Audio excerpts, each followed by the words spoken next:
Opening এ সৌম্য সরকার আর তরুণ তামিম, মিডলে মিরাজ, মুশি, হৃদয়রা, আর finishing এ মাহমুদুল্লাহ রিয়াদের সঙ্গে জাকের আলী অনিক।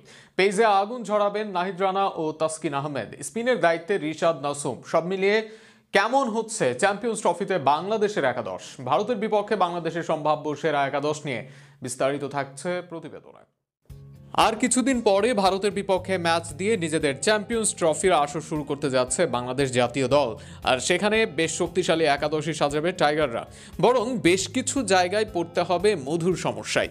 যেমন দলের ওপেনিংয়ে 3 জনের নাম আছে, তবে স্পষ্টভাবে বলা যায় যে সৌম্য সরকার আর তরুণ তানজিদ তামিম থাকবেন ওপেনিংয়ে। ইতিমধ্যে বেশ অভিজ্ঞ সৌম্য সরকার খেলছেন বেশ কিছু আইসিসির ইভেন্টে।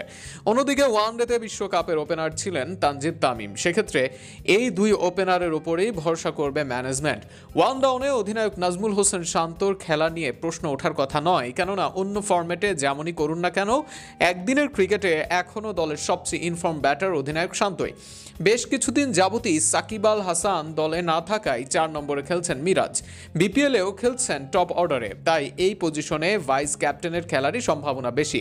5 নম্বরে তরুণ থেকে কিছুটা অভিজ্ঞ বনে যাওয়া তাওহিদ হৃদয়। প্রায় শেষ 2 বছর যাবৎ দলের সাথে আছেন তিনি, তাই চ্যাম্পিয়ন্স ট্রফিতে তার কাছ থেকে ভালো কিছুই আশা করবে দল। এদিকে 2 বিশেষ অভিজ্ঞ খেলোয়াড় থাকবেন মিডলে।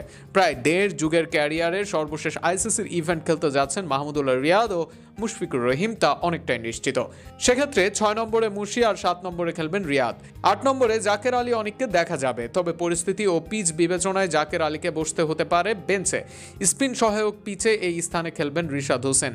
দলের পেজাররা সবাই আছেন ফর্মে, তবে 3 পেজারদের মধ্যে তাসকিন আহমেদ, নাহিদ রানা আর তানজিম সাকিবই হবে পাকিস্তানের মাটিতে সেরা অপশন। তবে ভারতের সাথে ম্যাচগুলো হবে দুবাইতে, সেখানে একাদশে থাকবেন মুস্তাফিজুর রহমান। আগামী 20 তারিখ বিকাল 3টায় মাঠে নামবে এই দুই দল।